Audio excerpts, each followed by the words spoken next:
back there. Just give a quick wave.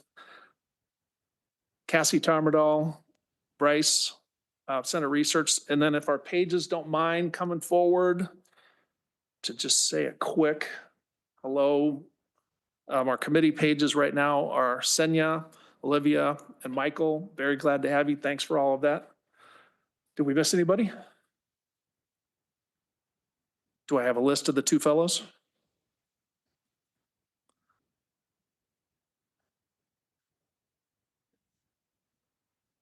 Thanks, Ryan, for introducing yourself. Welcome aboard.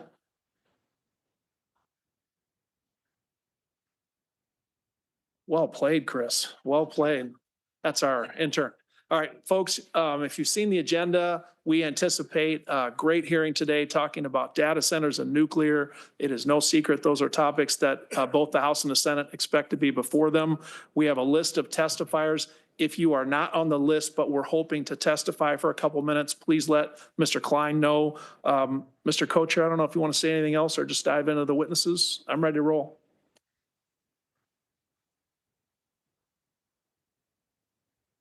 All right. Folks, glad to announce we have a new member of the Senate Energy, Utilities, Environment, and Climate Committee. Senator, do you mind giving a quick introduction to the gallery? Thank you, Mr. Chair. Thank you, members. Thank you. Steve Dryskowski, Senate District 20. I hail from Wabasha County. Love to hunt, fish, and do things outside. And I carry enough clothes in the back of my truck that I could live outside for a long time. Okay. Well, rather than try to define a long time, I think we'll get to the witness list, but welcome aboard, Senator Dryskowski. The witness list, of course, folks, is in no particular order, but the first witness we have is Jim Pearson from Xcel Energy. And our first half of today's hearing, which we hope will be about an hour and a half, is on data centers. On deck, then we have Michelle Benson with the Minnesota Chamber of Commerce. As we show, give or take, 10 testifiers, Mr. Pearson, hope we can, stay 3 to 5 minutes, something like that. Does that sound manageable? Indeed. Mr. Pearson, welcome back to the Senate Energy Committee. Please introduce yourself and present your testimony. Thank you, Co-Chair France, and thank you, Co-Chair Matthews. We appreciate being part of today's agenda, and we really appreciate the committee taking some time to talk about data centers. It's been a lot of conversation of late, and we are happy to be here and share some of our thoughts around it. Today, I just wanted to focus on really 3 high-level points and kind of walk through each of those things. The first point is we're excited. We're eager to partner with the data center industry. We're pretty excited about the technology that industry is enabling. And as I've come to learn over the last 6 to 8 months, I'm not what you'd call an early adopter, so I need some time with this. But I'm using AI technology all the time, even if I don't really realize it. I'm out doing activities and I pull up my phone and I do a search for, the sports score or restaurants or entertainment options, and it's auto-populating all sorts of different choices, which as a consumer, very convenient. But for our industry specifically, we're really excited about some of this evolving technology and emerging technology. One example I'd like to share is around wildfire mitigation. That is an emerging topic for the state of Minnesota and for utilities. And as we look into the future and at that work, we're working with companies who are developing very sophisticated cameras that we can attach to our infrastructure, and cameras that detect wildfire very quickly and send information to local responders that is pretty granular. They can give GPS coordinates, they can tell them exactly how big, so local units of government and others responding can bring the proper level of resources with them. At that a 5-person response, or is that a 40-person response? So those are the kind of the things that some of these enabling technologies are really bringing to our industry, and that we're really excited about. My second point that I wanted to just highlight is the partnerships and planning. Utilities are unique. We work within a very robust regulatory structure. And we partner with our regulatory agencies every day. And the Public Utilities Commission and the Department of Commerce are really critical to the partnerships that we have as we take on this work. One of the things I wanted to point out is, again, we're planners. And with our regulatory agencies, we plan all the time. And the one example that I know the committee is somewhat familiar with is the integrated resource planning process that we as utilities undertake with the Commission and the Department of Commerce. Those are very robust plans. They are a 15-year forward look about how we are going to meet the demand of our customers, and we refresh those plans every 2 to 3 years. It takes about 18 months to get through a plan. And so when we talk about data centers, or we talked about electrifying transportation or electrifying space heating, all of those scenarios get built into the plans. And through that 18-month process, give or take, all of that is essentially litigated. Everybody can participate in that and challenge the assumptions and such. And so as we think about reliability and resource adequacy, we really rely on the processes that we work with our regulators on every day to help guide that work. And so we have a lot of confidence in that. The last thing I wanted to just highlight in my brief comments is what we refer to as a cost causer principle in utility regulation. And simply what that means is it doesn't matter if you're building a new house or a new coffee shop or auto repair place or a data center. When you come and approach a utility around a certain level of electrical service, our designers and staff work with that customer, and we determine what part of that, what do we need to do on our side to enable that customer. And so whatever capital costs that we need to invest into the system, we recover a portion of that through that customer. Again, it doesn't matter if you're a bank or a coffee shop or a data center. Other parts of that cost to serve the customer are then picked up through rates and tariffs and over a longer period of time. So it's kind of a two-step model about how we recover the investments on that to serve that particular customer. The benefit of talking with large customers is that our customers as a whole share in that. And it's simply put, and I'm oversimplifying here, our regulatory people will probably get mad at this, but rates are, simply put, the cost of running the utility multiplied by whatever the commission determines is appropriate return on our equity, divided by the number of kilowatt hours. If you add a whole bunch of kilowatt hours to the denominator and you do the division, you tend to put a downward pressure on rates. I've worked for Xcel Energy since 2011. I've never worked for the company in a period of expanding load growth. We've always been either flat or declining in sales, and that's a lot of reasons for that. But to have the potential, if done right, to work with our regulators to solve the resource adequacy issues and move forward, then having those sales in the denominator, so to speak, does benefit all of our customers as a whole. And so that's another reason why we're pretty excited about the conversation. So again, just to sum up, glad to partner with the industry, glad to part with our regulators on this, and we're really pleased that the committee is taking time today to really lean into the issue. So thank you. Thanks, Mr. Pearson. Members, hope it's okay. Let's hold our questions until all the testifiers, then we can come back if we have members who want to do it, rather than questions right at the end of each witness. Good to go? All right. Thank you, Mr. Pearson. Michelle Benson, and then on deck, Ryan Henches from Dakota Electric Association. Ms. Benson, welcome back to the Senate. It's nice to see you again. If you don't mind, just introduce yourself and present your testimony. Glad to be here. Mr. Chairs, Chair Friends, Chair Matthews, and committee members, my name is Michelle Benson, and I am the Director of Commerce and Energy Policy for the Minnesota Chamber of Commerce. We lead the statewide business community to advance pro-business, responsible public policy that creates jobs and grows the economy. The Chamber represents over 6,300 businesses of all types and sizes throughout the state. I appreciate the opportunity to comment today on the impact data centers will have on energy policy in Minnesota. Some brief economic background. Data center construction is driven by rapidly emerging opportunities in the global economy. In October of 2024, Blackstone estimated that the U.S. would see $1 trillion invested in data centers over 5 years.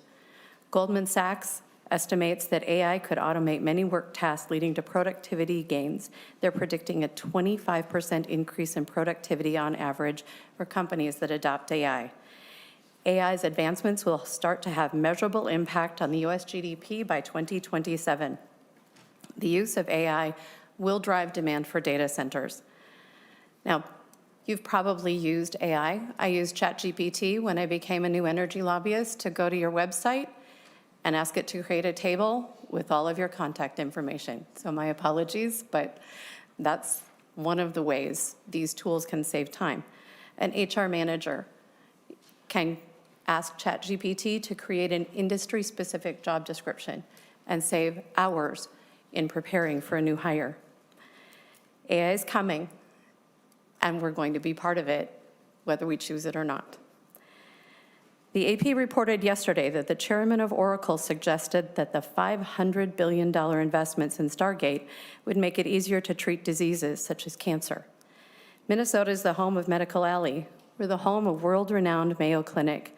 As policymakers, you know the pride Minnesotans feel delivering life-changing treatments to the world. Again, AI is part of accelerating that innovation. These data centers will exist because of that innovation and economic growth.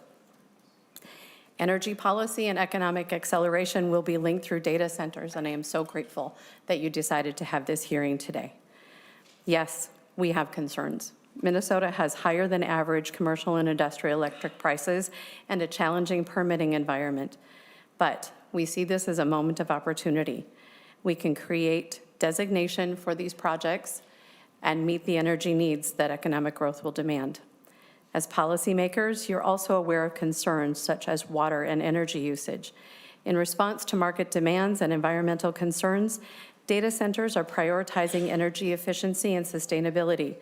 And when it comes to managing large energy projects, as Mr. Pearson said, the PUC has experience approving service agreements for projects to ensure ratepayers are protected while enjoying the benefits of predictable demand on the grid. The Chamber appreciates the opportunity to be engaged in this discussion around data center development. We are very interested in the potential these centers have to attract investment, create jobs, and provide beneficial services for the rest of Minnesota's business community. In conclusion, we welcome data centers as a strategic move that positions our region for a prosperous, sustainable future. Let's embrace the opportunity to lead in technological excellence and economic development. And I thank you for your time. Thank you very much, Ms. Benson. Next, we have Ryan Henches from Dakota Electric, and on deck would be Annie Levinson-Falk from Cub. Mr. Henches, welcome to the committee. Thank you for stopping by. If you could start by introducing yourself and then present your testimony, please. Great. Thank you, Chair Friends and Chair Matthews, co-chairs. My name is Ryan Henches. I'm the CEO of Dakota Electric Association located in Farmington. Dakota Electric is a not-for-profit electric cooperative that serves 115,000 member owners across Dakota County. Since June of 2023, we've been in conversations with various parties regarding data center development. We've received inquiries from multiple organizations totaling over 3 gigawatts worth of electric service across our service territory. Now, although we don't expect all of that to develop, we do expect significant load growth potential over the next 10 years. Now, as a utility, we believe that if we can safely, reliably, and affordably serve data centers, it's our responsibility to do so. Now, our view of data centers has evolved over the past 18 months. When we received our first request for 1 gigawatts of electric service, our initial thought was, no thanks. However, our previous experience was that data centers were very focused on the lowest possible cost, and we realized that serving that size of a load would have risk and potential expense. After several meetings with various companies and talking with other cooperatives across the U.S., we realized today's data center environment is much different than the past. The data centers today understand the challenges from an energy perspective and seek utility partners to partner and create the future together. So what do we see as the benefits from data centers? I'm going to talk about 3 items. First of all, grid investment. Data centers are willing to pay for transmission investments and upgrades. Those investments help everyone in the community and can increase reliability overall. Second is power generation. Data centers are willing to pay for and invest in additional generation, whether that be renewables, nuclear, natural gas, and distributed generation. Partnering with data centers to financially support building additional generation helps us achieve economies of scales and reduce our costs. The third one is rate stability. Data centers provide growth, bringing our members rate stability. We have not seen load growth for years, but our costs have continuously increased over the past years, in some cases exponentially. The load growth we anticipate from these potential loads will help recover our fixed costs over additional kilowatt hour sales. The one thing that I didn't mention in that list was siting. We do not feel it's a utility's responsibility around determining where these locations are. We do not foresee a role in offering incentives for our service territory. However, if a data center decides and communities support that data center in our area, we feel it's our obligation to serve it. Now, in closing, over the past 18 months, our views on data centers have gone from no thanks to looking at them as partners to continue providing our members with safe, reliable, and affordable electric service. Thank you. Thanks, Mr. Hentges. Members, we're going to take a break to allow Senator Hoffman to say a brief introduction. Senator Hoffman, everyone else, introduce themselves. Glad to see you here, and I think Senator Klein is here also. You know, Mr. Chair, first of all, there's an oxymoron in the use brief and somebody who's an elected official. So with that, I accept your invitation to speak for the next 30 minutes about the value of what we're talking about here. So it's nice to be back in this committee, Mr. Chair. John Hoffman from the beautiful city of Champlin, which is 23 miles of the Mississippi River, Dayton, Rogers, Coon Rapids, Brooklyn Park, little island in Brooklyn Center. So when you look at that, you can say, wow. And the thing we got going on this year, there's one little piece of the Brooklyn Park Coon Rapids Dam that Jerry Newton, for years, for as many years as I've known Jerry, always wanted to have that dam go back to being a hydro. And chances are we're going to probably get that done, you know, and I think we should rename it the Jerry Newton section of the dam, I guess, maybe. I don't know. What do you think, huh? Oh, no. That's that right? Nice to be here. Thank you. Thank you, Senator Hoffman. Welcome back, Senator Klein, if you don't mind. Mr. Chair, Matt Klein, Senate District 53 from the city of Mendota Heights, representing the communities of Inver Grove Heights, South St. Paul, West St. Paul, and Newport and St. Paul Park. All right. Thanks, members. Next, we have Annie Levinson-Falk from CUB, and on deck then would be Aaron Tingham from Energy Data Center Coalition. Ms. Levinson-Falk, welcome back to the committee. Please introduce yourself and present your testimony. Thank you, Chair Friends, Chair Matthews, and members. My name is Annie Levinson-Falk. I'm Executive Director of the Citizens Utility Board of Minnesota, and I'm a constituent of Senator Drazkowski's. The Citizens Utility Board, or CUB, is a nonprofit advocate for residential energy consumers. Thank you for convening the conversation today. I agree that it's really important to start to consider the unique impacts that data centers are going to have on utilities and on their ratepayers. It's heartening to hear the optimism about the benefits that data centers could bring and the opportunities that utilities are seeing. At the same time, if there are going to be benefits to ratepayers from the data centers, those benefits aren't going to be automatic. And I've talked with consumer advocates in other states who think that data centers there have caused their residential electricity rates to go up substantially. So I want to talk about a few things that Minnesota could do to make it more likely that data centers could be a net positive, or at least try to reduce some of the inherent risks and the potential costs for other ratepayers. One is just when a data center is coming online, requiring a payment to reserve capacity. When it starts to get to that level of serious discussion, we know that from data center companies that they're exploring these opportunities with more than one utility and probably in more than one place. And just trying to increase the, sureness that if a utility builds capacity to serve a large customer, that customer is actually going to show up and pay for the capacity that was built for them. And similarly, doing everything possible contractually to ensure that data centers pay their fair share. So things like including in contracts take or pay provisions, which I think are pretty common, where a large customer, if they have a certain amount of capacity reserved for them, they're going to pay for it whether they use that capacity or not because it's been built on their behalf. Requiring notice requirements and just kind of getting as long a commitment as possible because these are utility assets that typically take decades sometimes to pay off. Data centers, I know this is a very quickly emerging field. I'm not sure if they're thinking on the same time frame as utilities, so trying to bridge that gap a little bit as much as possible. I strongly agree with the cost causer principle that Mr. Pearson talked about, and making sure that rates are based on the full cost to serve the customer. So not just looking at what incremental costs that they add on top of the grid that other ratepayers are supporting, but what is the total cost to serve these customers.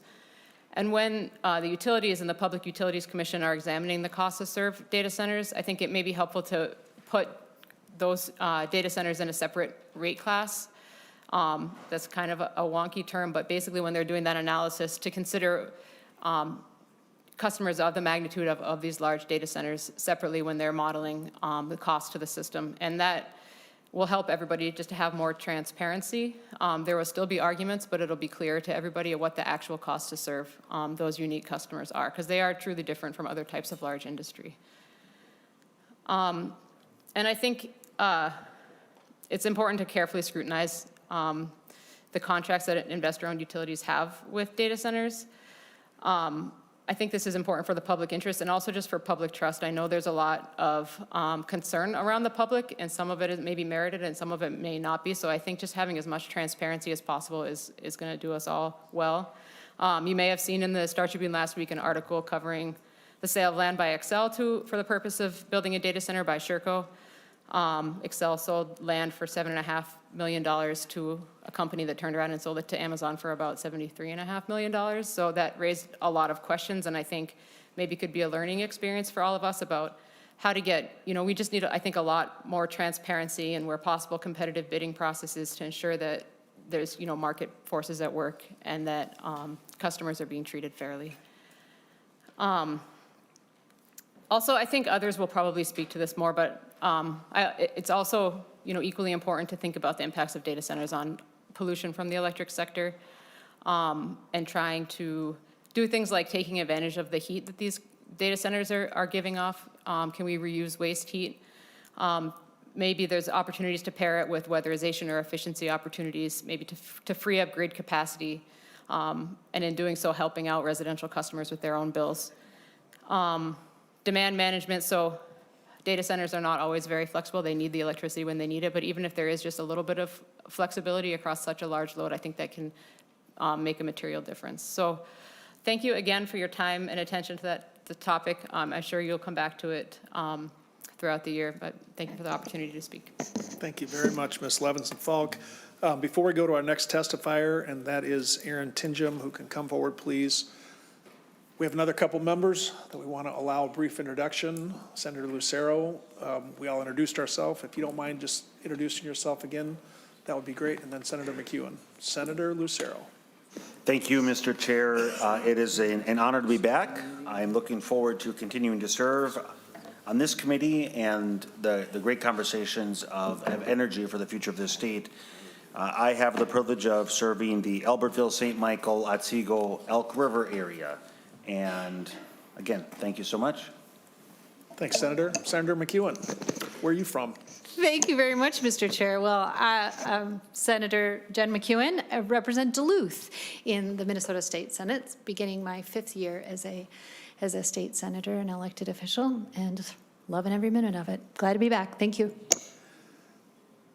Thanks very much. Do we have any other members of this committee who are sitting in the audience that we haven't introduced yet? Okay. Mr. Chin, thank you for your patience. If you could please introduce yourself and present your testimony. Yes, Chair Friends, Chair Matthews, members of the committee. My name is Aaron Tinjum. I am the Vice President of Energy for the Data Center Coalition.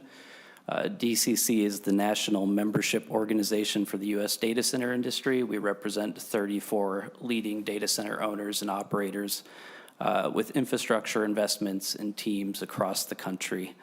Our member companies are providing the digital infrastructure that enables the applications, capabilities, and services that support our modern economy, including cloud computing and artificial intelligence. Today, there is unprecedented demand for the digital services that have become central to our daily lives and modern economy. Everything from the way we work, to the way we learn, to how we buy groceries, to how we bank and invest, and even access medical care now occurs online. On average, U.S. households now have 21 connected devices within their homes. Those devices are generating and consuming more data than ever before. I think of my own home, we have multiple computers, multiple smartphones, smartwatches, smart thermostats, smart smoke detectors, a lot of smart things that are generating and consuming more energy. And this growth is expected to continue with the widespread adoption of cloud services, the proliferation of connected devices, and the rapid scaling of advanced technologies like generative artificial intelligence, which alone could create between $2.6 and $4.4 trillion in global economic value by 2030. Beyond the vital role in our modern digital landscape, data centers are significant economic engines for local communities across the country. They create employment opportunities on site, but are also catalysts for broader economic growth, supporting ecosystems of suppliers, of service providers, for construction workers, and also enhance the industry's impact on local and national economies. We commissioned a study that was conducted by PricewaterhouseCoopers, and between 2017 and 2021, the total U.S. gross domestic product impact of the data center industry was $2.1 trillion. As of 2021, the industry had 500,000 workers, supported 3.5 million jobs, both direct and indirect, and the sector generated nearly $100 billion in federal, state, and local taxes in 2021 alone. Much of the discussion today around data centers is, of course, around the industry's growth and the industry's electricity consumption, but it's important not to forget that these are also highly efficient facilities that are enabling efficiency gains economy-wide and leading the clean energy transition. Data centers have been able to leverage innovations in design, equipment, and technology to maximize efficiency. Lawrence Berkeley National Lab took a look at when data centers are computing nationally, shifted from more on-site premise facilities. You can think of how universities and office buildings used to have server computing rooms. And then the shift to data centers between 2010 and 2018, that resulted in a 6% increase in electricity consumption, but it also led to a 550% increase in computing output. So data centers are making and marking significant gains in efficiency and productivity. Moreover, data centers are highly incentivized at this competitive moment to continue operating as efficiently as possible. The U.S. Chamber of Commerce estimates that depending on the data center, how it's designed, where it's located, energy could represent anywhere from 40 to 80% of annual expenditures. Apart from meeting sustainability commitments, data centers strive to maximize efficiency to keep costs low for their customers or to support their own operations. Moreover, it's important to recognize that data centers are not simply just large consumers of electricity. They're also facilitating efficiency gains and energy savings for all of us, including homes, businesses, industry, and utilities. Many of the energy technologies and strategies deployed across Minnesota, smart thermostats, smart meters, smart lighting. As more folks buy electric vehicles, we talk about managed electric vehicle charging. As we talk about grid-enhancing technologies, those technologies that can wring out all of the capacity of our transmission infrastructure, all of those energy solutions require the digital infrastructure offered by data centers. So they're operating as an important backbone for our grid. And then finally, our industry has not stopped at energy efficiency. S&P Global estimates that the data center industry is now driving half of all contracted corporate renewable energy in the U.S., which is in line with the industry's strong sustainability commitments. Data center companies are also those that are actively supporting next-generation clean electricity technologies, including long-duration storage, enhanced geothermal, and the development and deployment of small modular reactors. After nearly 2 decades of relatively flat electricity consumption, we certainly recognize there are challenges associated with managing load growth. I will state that our members are committed to paying their full share of generation, distribution, and transmission costs. We're also supportive of innovative technologies and strategies that can help manage demand, help utilities right-size investments, and reduce costs for customers. Finally, again, while much attention is focused on the data center industry's growth, Lawrence Berkeley National Lab also noted last month in their U.S. Data Center Energy Usage Report that data centers should be understood as being one part of a coming wave of economic growth that also includes the onshoring of manufacturing facilities, widespread electrification of buildings, industry, and transportation, and finally, hydrogen production. DCC, again, appreciates the opportunity to participate here today, and we are committed to being an engaged, collaborative partner in helping develop solutions that advance a clean, affordable, reliable, and resilient grid for all Minnesotans. Thank you. Thanks, Mr. Tingem. Next, we'll have Deb Bergen from Missouri River Energy Services, and on deck, Benjamin Olson. Members, again, will provide an opportunity for questions when all the testifiers have gone through, although we're also open to keep it moving. Ms. Bergen, welcome back to the committee. Please identify yourself and present your testimony. Thank you, Senator Frentz and Co-Chair Senator Matthews. Thank you for having me to the committee today. My name is Deb Bergen. I'm with Missouri River Energy Services. It is a municipal power agency out of Sioux Falls, South Dakota. We serve 61 municipal electric utilities in 4 states, South Dakota, North Dakota, Iowa, and of course, Minnesota, where the largest number of our members reside, 25 members. Speaking today about data centers, you know, listening to the testimony of Dakota Electric earlier today, that's similar to how Missouri River Energy first looked at this and first got involved in looking at this further. Our engineers internally were approached by a cooperative in South Dakota saying, you know, we were approached by a data center looking at a 100 megawatt load.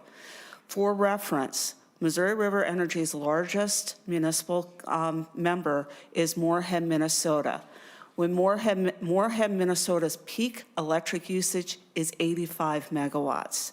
So this cooperative in South Dakota was telling us we were approached by a single data center that had a larger load than any of our single MRES members. So our engineers have been looking into how do we serve these? And they have many of the concerns you've heard today, and I just want to briefly flag them with the committee. MRES is in the process. Actually, we have hired a rate consultant because one of our primary concerns, you've already heard this, how do we build out the infrastructure to serve large data centers without impacting the existing customers? That is something we need to look at and work with. I'm glad to hear that the Data Center Coalition wants to work with utilities. I think these are problems we can solve as long as we flag the problems and all come to the table and come up with joint solutions. But another issue that has not been brought up today is as we build out generation, distribution, and transmission to serve these large data centers, I refer back to the large build out of transmission we already have going on in Minnesota and the upper Midwest.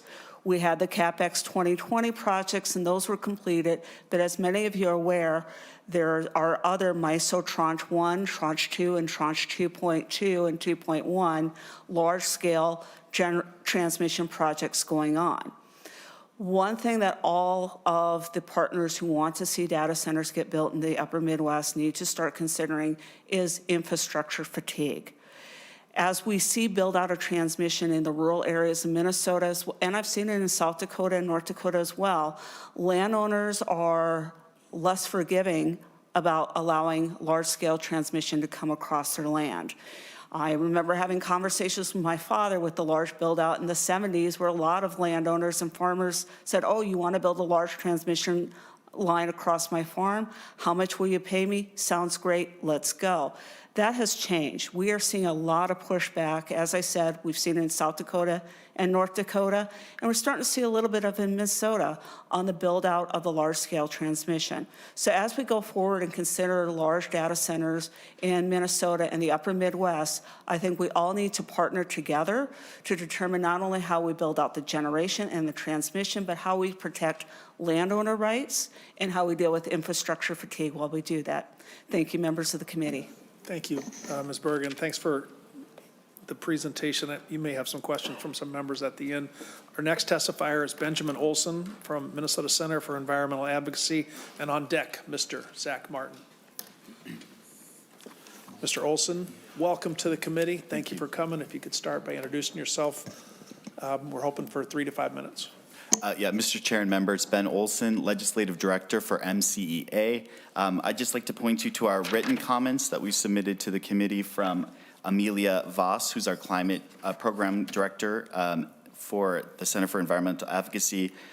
We appreciate the careful consideration of this issue during the 2025 session and look forward to working with stakeholders to ensure that data centers built in Minnesota bring climate solutions, are transparent with local governments about their energy and water needs, and are accountable to the citizens of Minnesota.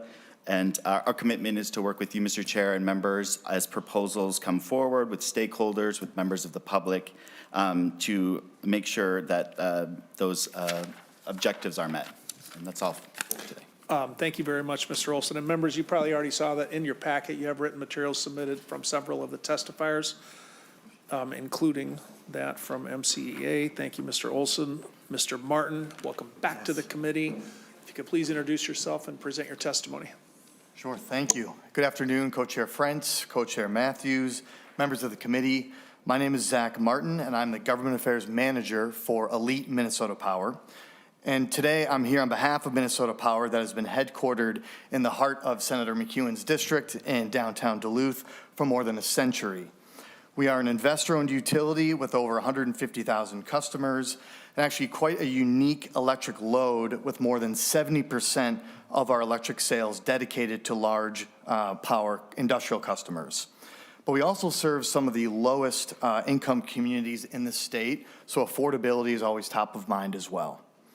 Today, we appreciate the opportunity to speak about the economic growth potential data centers offer our region and state.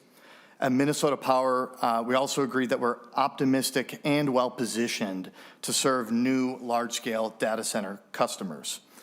The expansion of the data center industry presents significant opportunities for job creation, economic development, and shared investment in an electric grid undergoing significant transformation and decarbonization. Economic benefits brought by data centers are arguably more apparent actually in rural Minnesota. Depending on the size, data centers can produce hundreds of millions in local investment. They can grow property taxes in the area, and they can create thousands of union construction jobs. And by growth property taxes, of course, I mean revenue for the local county units. Data centers also require reliable and sustainable energy. As noted earlier, our particular expertise in serving large industries is backed by a 99.9999% reliability rating. In most math classes, you'd round to 100, but these numbers do matter. We do this by making investments in critical energy infrastructure like transmission. And thank you to this committee for leading the way last session and passing energy permitting reform in that respect. We are also continuing to invest in carbon-free technologies to ensure that we are complying with the 100% carbon-free statute, while also meeting our rising energy demands.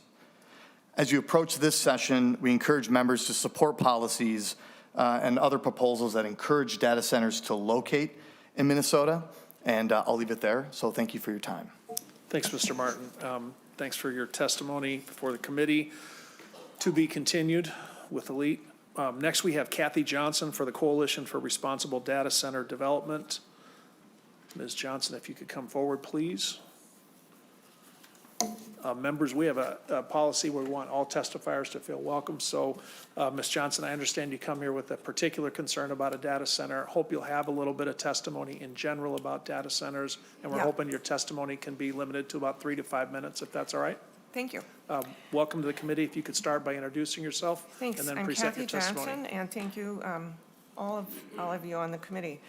I'm Kathy Johnson. I'm the president of the Coalition for Responsible Data Center Development. I live in Farmington, and that's where our group originated, although there are members from other outlying areas. Let me be upfront, we're not opposed to data centers, but we do feel that the role of our group is education and advocacy, that they be done responsibly. We have great concern because lack of regulation allows developers like Tract to come in. They have plans for 3 data centers in Dakota County, and they are establishing the parameters about where they're going to go and what the requirements are going to be, and not you guys. And the tax incentives are important, but remember that they came in 2011 when there were much smaller data centers. The data centers that were called legacy data centers for Target, that's what's over like in Chaska, are a fraction of the size of what's being proposed now. In 2019 in Atlanta, which is one of the major hubs for data centers, the total megawatt requirement for all data centers in Atlanta was 142.6.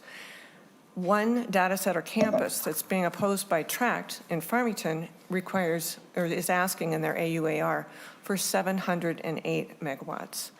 This is one of our county commissioner, Steve Slavic, said there's 10 or 11 of these campuses that are being proposed in the area that he is in charge of. Electrical demand is definitely an issue. There's no question about it. There's other issues such as water, but and the siting of them. Minnesota, compared to other communities in the United States, is really in the infancy of the data center world. Places like Northern Virginia are well established. And what I ask is you to remember that we're no different than they are. There's no reason to think that Minnesota's reality is going to be any different than Northern Virginia's or Atlanta's or Oregon's or other places. And in the letter which Mr. Klein distributed to you, you'll see in Georgia, we welcome data centers, now we need more power. 80% of the new load in Georgia is coming from data center development.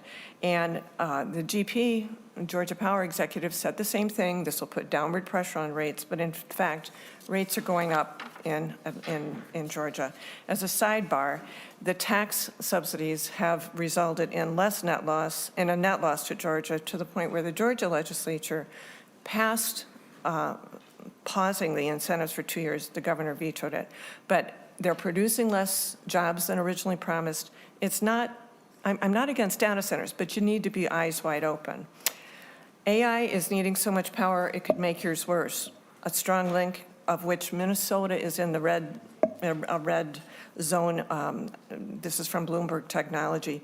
We might have distorted power that can affect household appliances when they're too close to a data center site. Yesterday, I just got an article from Bloomberg Law that cites legislation that's pending in 8 different states about how they're grappling with the same problem you're grappling with.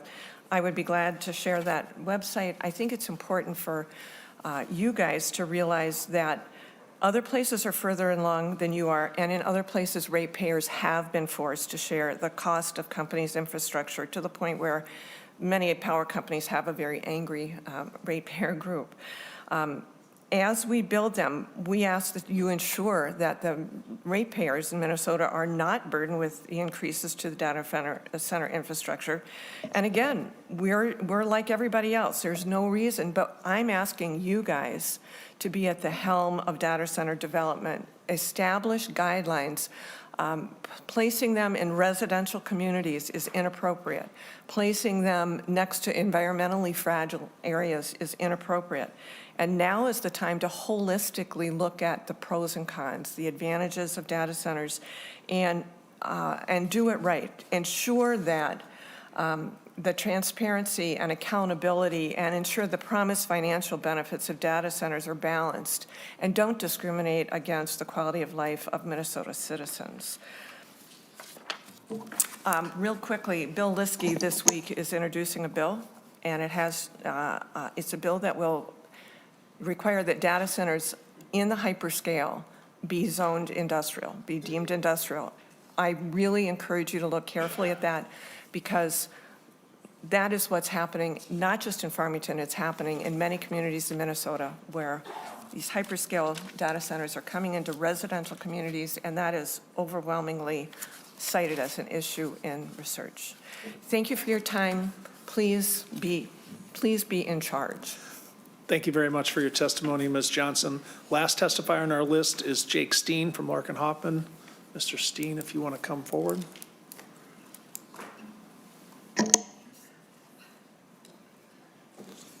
All right, we're going to put a pause on Mr. Steen's testimony.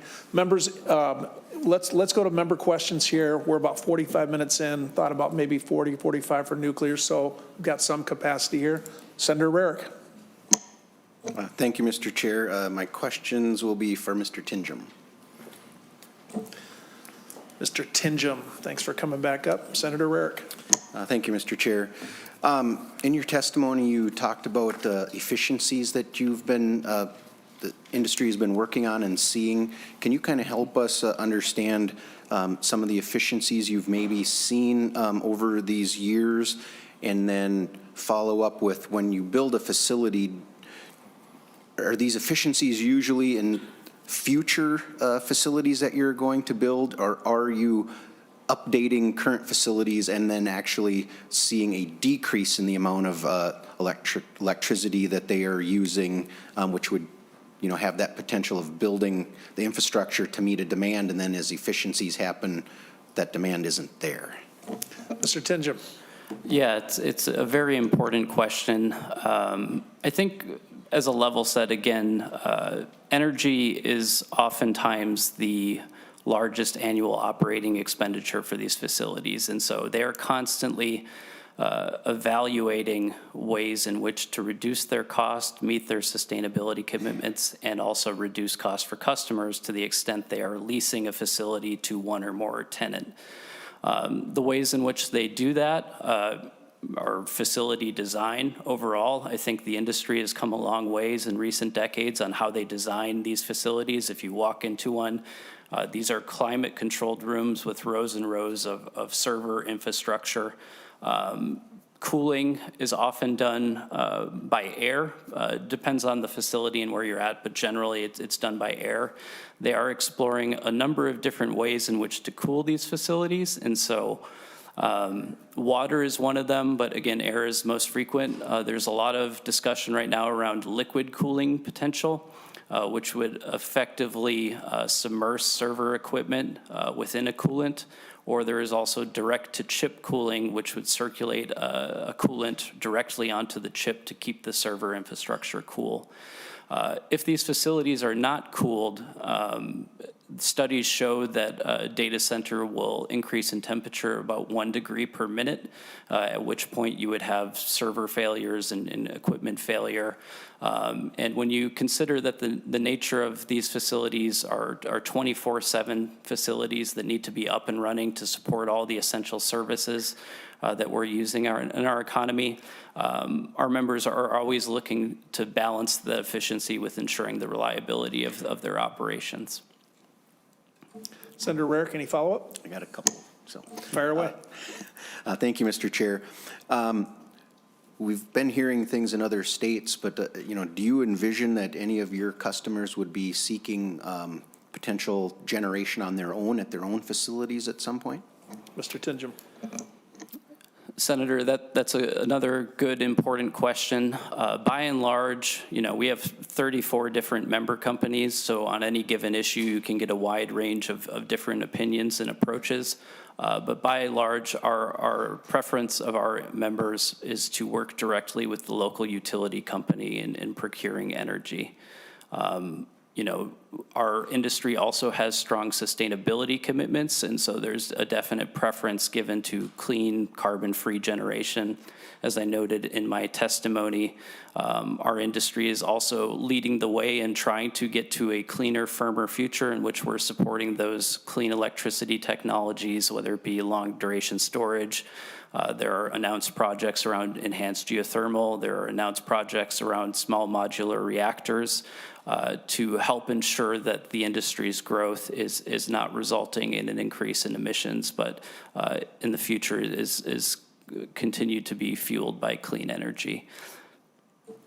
Senator Rarick.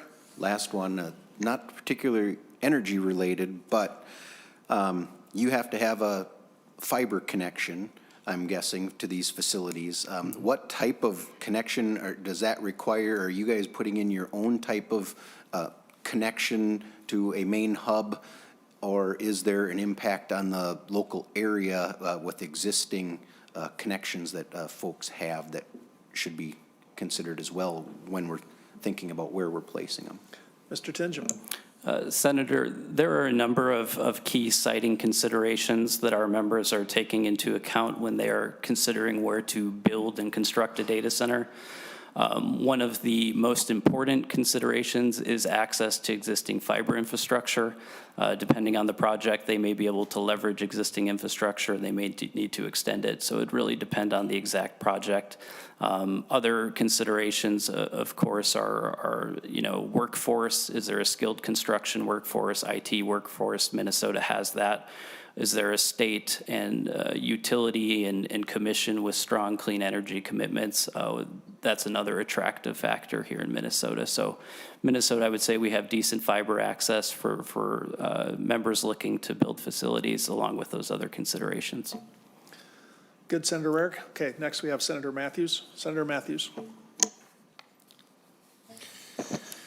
Thank you, Mr. Chair. I'm going to direct my questions to Excel and to Dakota Electric. If Mr. Pearson and Mr. Henches want to come up, I'd open it up too if any others want to talk.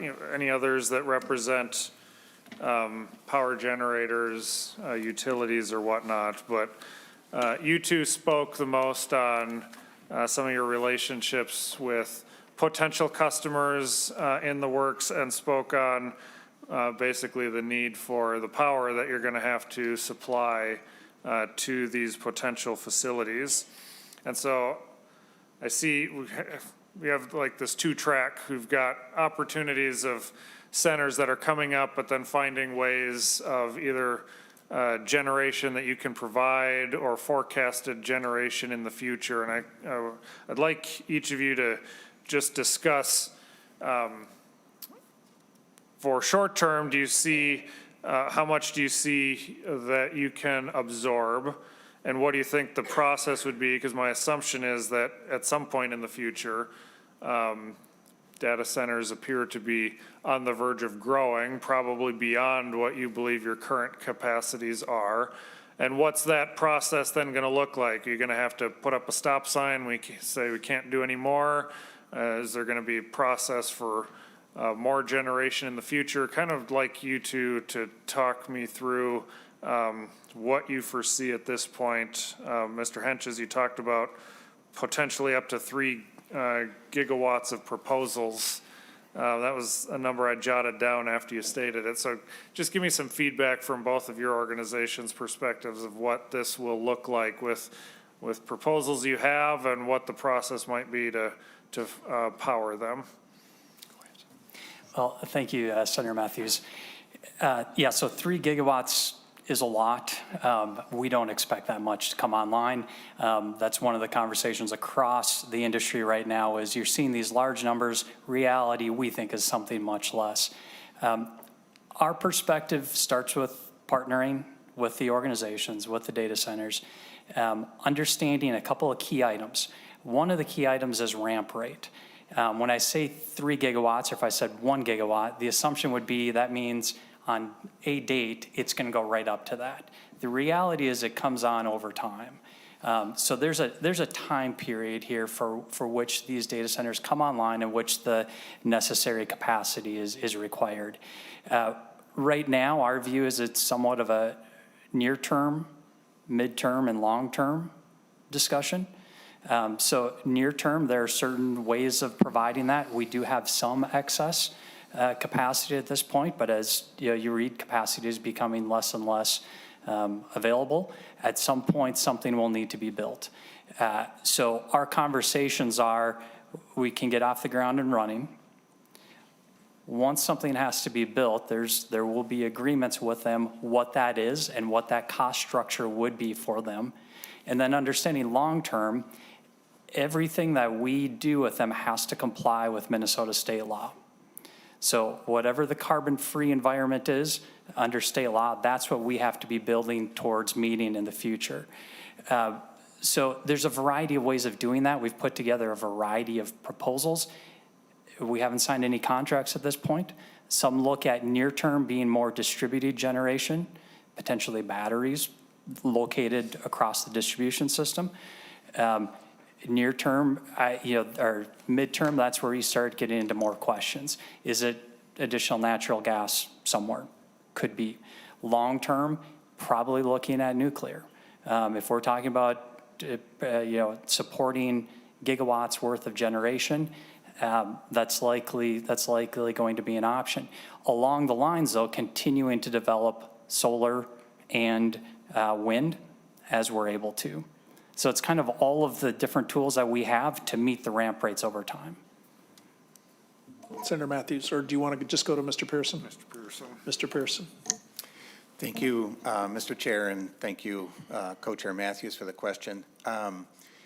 So I mentioned the integrated resource planning process and that relationship with our regulators. So the first answer I would give is to really rely on that process.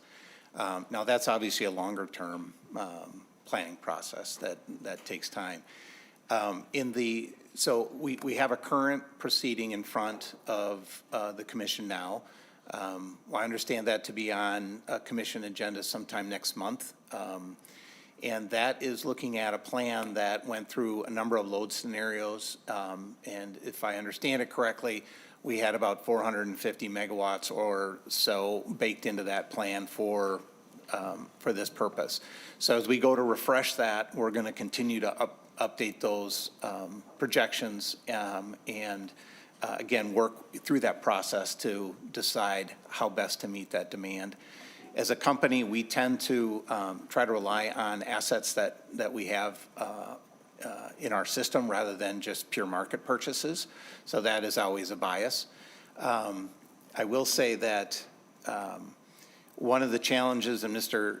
Henches touched on it too, is from our perspective, how much double counting is going on here. And so when a data center provider approaches Ryan Long, our president, and engages in those kind of initial discussions about siting and or location and load and such, I'm sure they've probably visited you as well. And so each of us as utilities are trying to figure out, how much is real, how much is proposed, how much can we execute.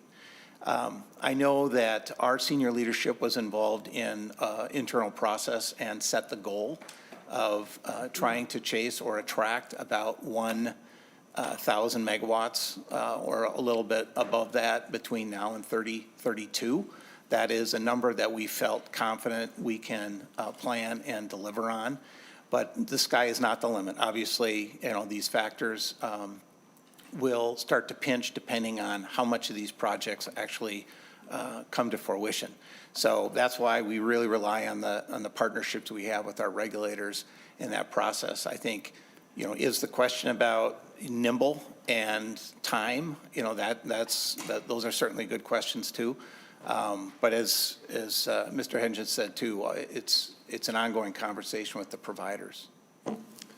Senator Matthews. Okay. Members, last chance at questions on data center. Senator Lucero, and then Senator Gruenhagen. Senator Lucero. Thank you, Mr. Chair. And I don't know who to direct my question to. I'm just looking at the list and listening to the testifiers. Potentially, Mr. Tinjum would be the most appropriate, but we'll see. Mr. Tinjum, you want to come back up for Senator Lucero? Senator? Thank you, Mr. Chair. And I'm content also if there's no immediate answer to my question. But when I think of data centers, and when I started my IT career nearly 2 decades ago, it was in a data center. So it was way smaller, much smaller scale. But it was the raised floor, fire suppression system, air conditioning, et cetera. And I've also toured multiple data centers since then, in the last several decades.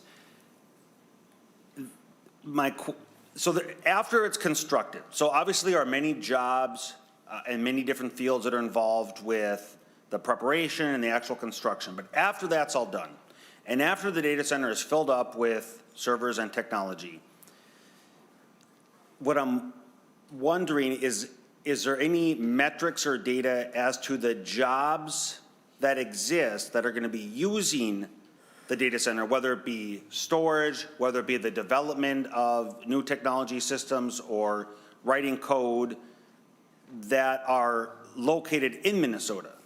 Because data centers are largely cloud providers, or among the uses are cloud providers, and because then they are borderless, the jobs that are actually developing new code, developing new software applications, other usages, research and development can be located anywhere in the world.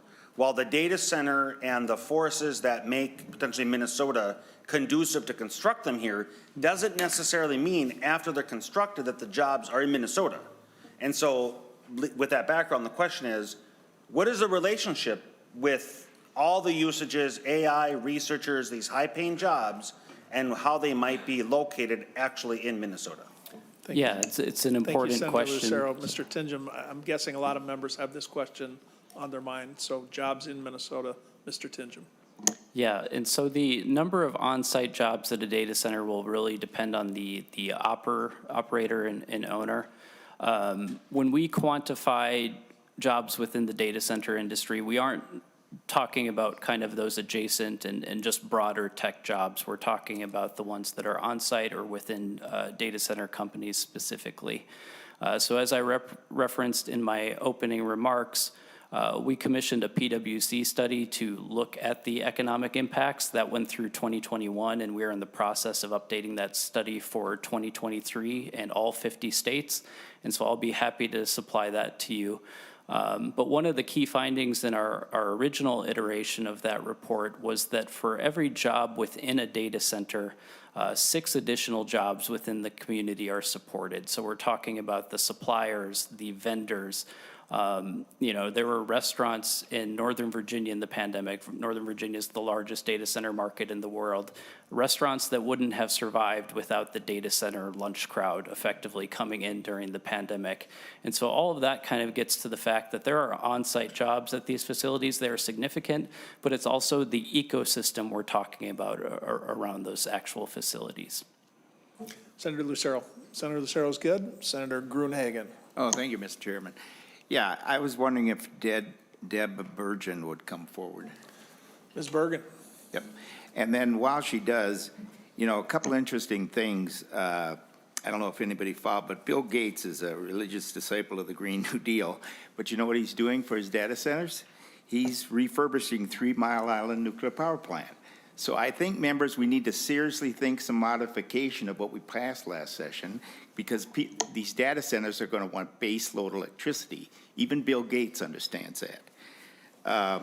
The second thing is, I have a brother-in-law who lives in a house, and it's right across the street from a new data center. Well, not a couple years old already. And it does create a lot of noise for that residential area.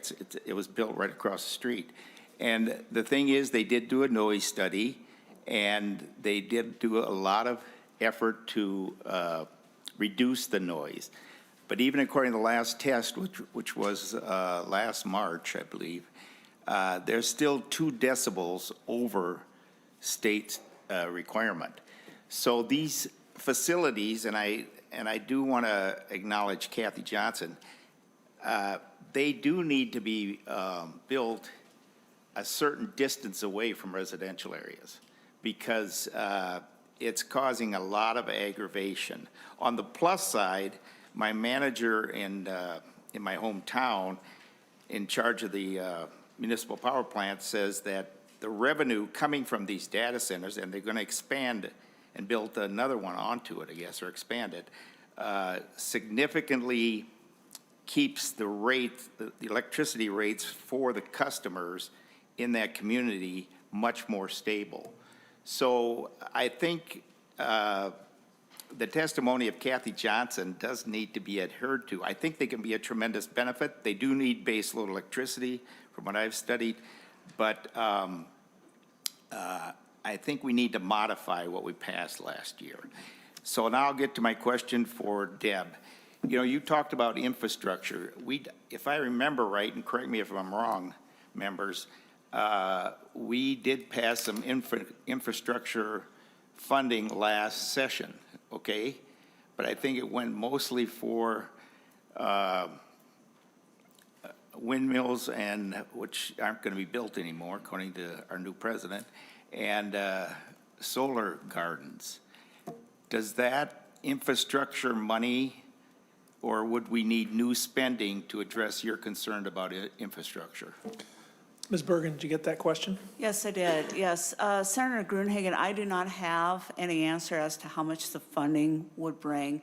My concern was basically flagging the issue that infrastructure fatigue is something that the data centers, the utilities, and the landowners are going to have to continue to address together as a group to have these data centers go forward. So I'm sorry I don't have the information on the cost or an estimate on the type of build-out or the amount of transmission that would specifically be needed. That, of course, is going to depend on the amount of generation that's built in the state as other factors. Senator Gruenhagen. Yeah, thank you, Mr. Chair. Yeah, and thanks for that answer.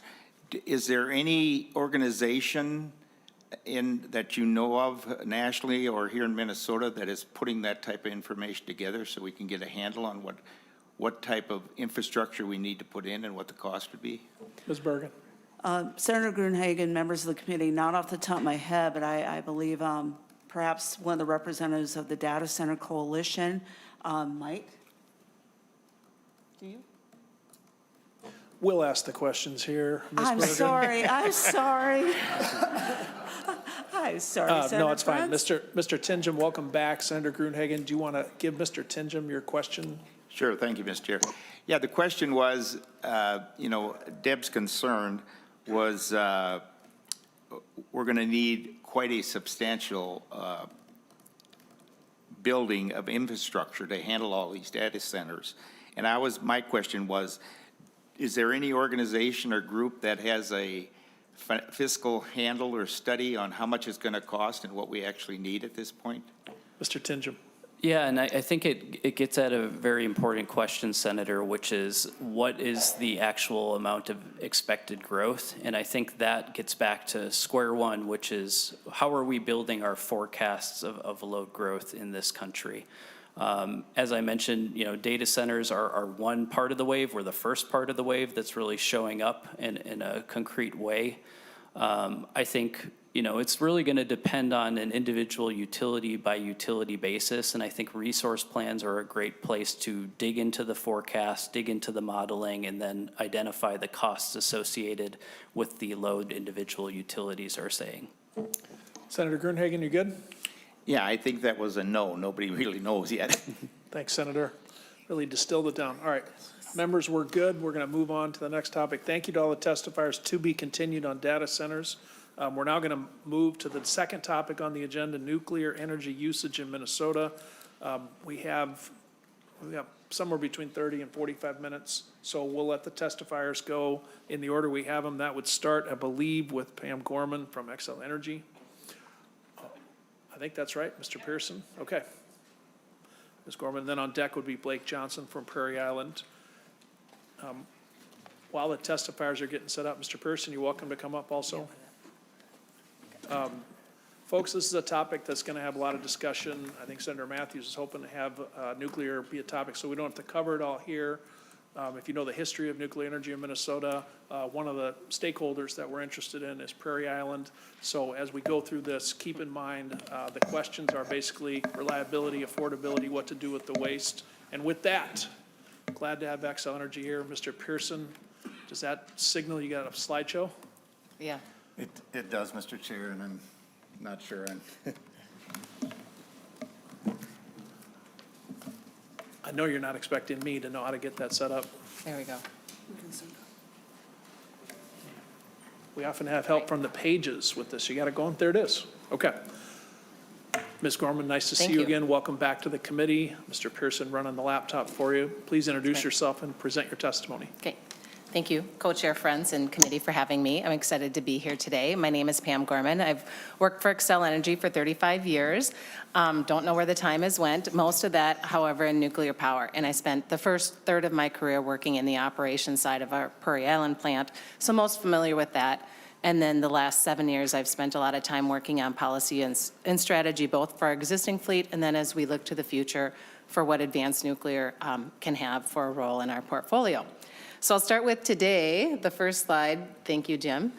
You know, now for over 50 years, our Prairie Island and Monticello plants have been producing safe, reliable, carbon-free electricity for our customers. And as you can see on the slide there, Prairie Island is a 2-unit pressurized water reactor. We are currently licensed through 73 and 74, producing about 1,100 megawatts at Prairie Island, and then Monticello, northwest of the Twin Cities, a single boiling water reactor producing about 700 megawatts. So again, those units have been providing power for more than 50 years to about 1.5 million customers.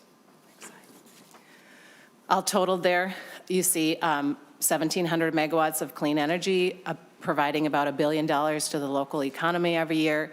Nuclear being always on 24/7 regardless of the weather. All 3 of our units are operating today. We also have the ability to flexibly operate them. If we see a high penetration of renewables coming on, we have the ability in the power market system to back them off. And then, of course, it goes without saying that nuclear is highly regulated and secured. Our company and our employees are committed to the communities that we serve. We give back, of course, with our time and dollars to support causes in our communities and help build a brighter future as part of those host communities. Okay, we'll go into the status of each of these units. This is what my team spends a lot of time on, is extending our existing fleet. First of all, at Monticello, we have gotten a state certificate of need to operate that plant from 2030 to 2040. And then just last month, December 30th, 2024, we've got the NRC license, which gives us another 20 years of operations. So at Monticello, currently licensed through 2050. We've talked about the integrated resource plan. In the plan that we currently have before the commission, our preferred plans include extending Monticello all the way to 2050, and then Prairie Island by 20 years to 2053 and 54.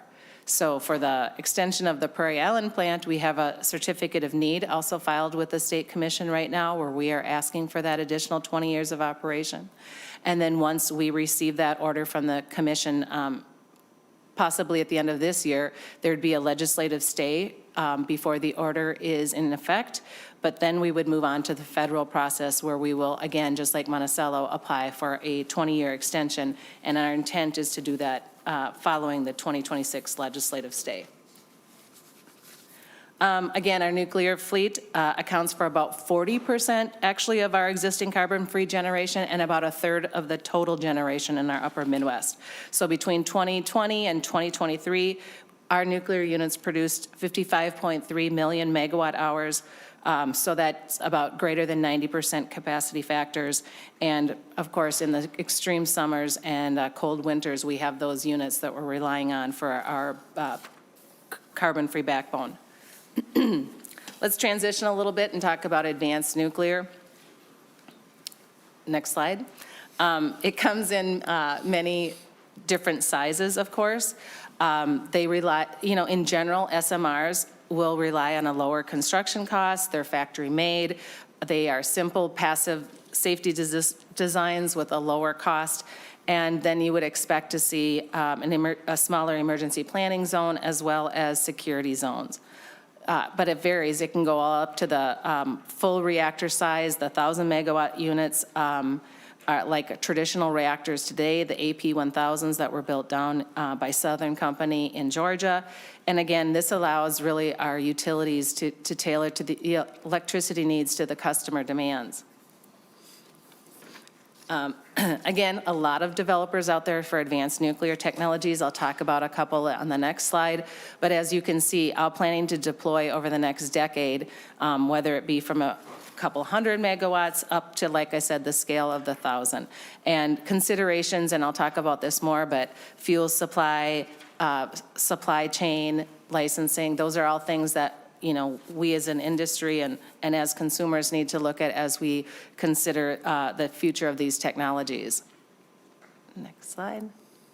So two, I'll talk about, we hear about the advanced reactor demonstration projects the Department of Energy is supporting. I happen to sit on the advisory panel of the TerraPower developer. That is a coal to nuclear conversion in Kemmerer, Wyoming. And, we've seen a lot of progress that they have made, including just this month, they are the first developer that has received a state permit for an advanced nuclear project. And then again, that's in Kemmerer, Wyoming.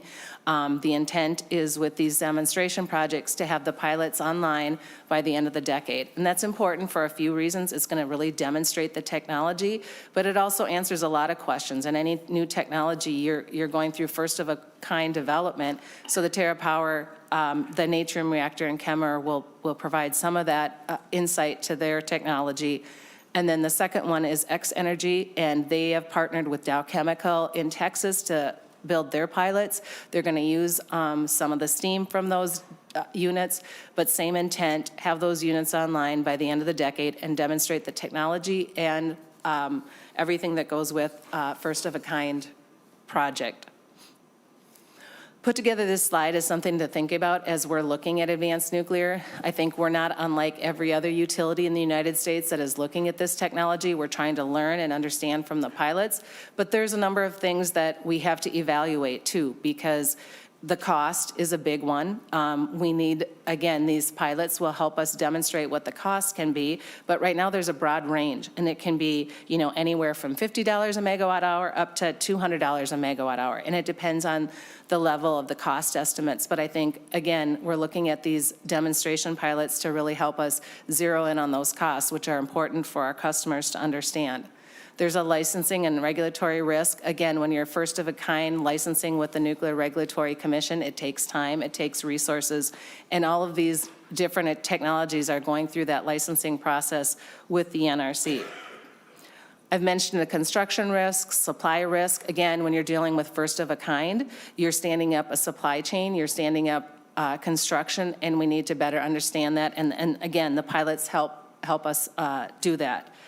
Spent fuel, we all know about that, and I'll have a few slides on it, but the advanced reactors are different types of fuel. They also will have a different agreement with the Department of Energy for their spent fuel.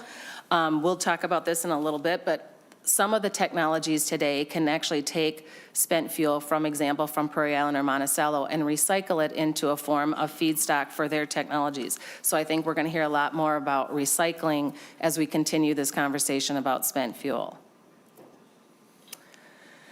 Okay, so the industry, as we all know, is going through a lot of change right now, and it's kind of an exciting time to be in the industry, but we're also looking to the future and what options are available for long term. We want that dispatchable, reliable electricity, and it's going to come from things. I've listed a few of the options there. It could be long duration battery storage. It could be natural gas with some type of clean fuel or carbon capture. Advanced nuclear certainly will be part of the conversation, and then geothermal. So again, we're seeing a lot of excitement around advanced nuclear, and I think it's an interesting time to be in the industry. I can't talk about nuclear without talking a bit about spent fuel. Our existing fleet, of course, creates and produces spent fuel as we produce electricity. After we've taken a fuel assembly, and you see it on the crane in the picture there, after it has produced power for 5 to 6 years, we currently store it one of two ways, one being a pool not unlike a backyard swimming pool. At the bottom of that pool, the fuel assemblies are sitting in there vertically. That pool is taking out the heat load that is coming from that fuel assembly once it's discharged from the reactor.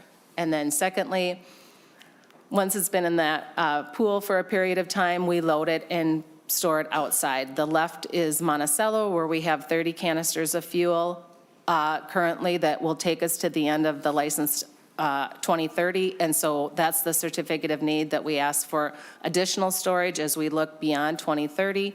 And on the right, we actually have 52 now loaded casks.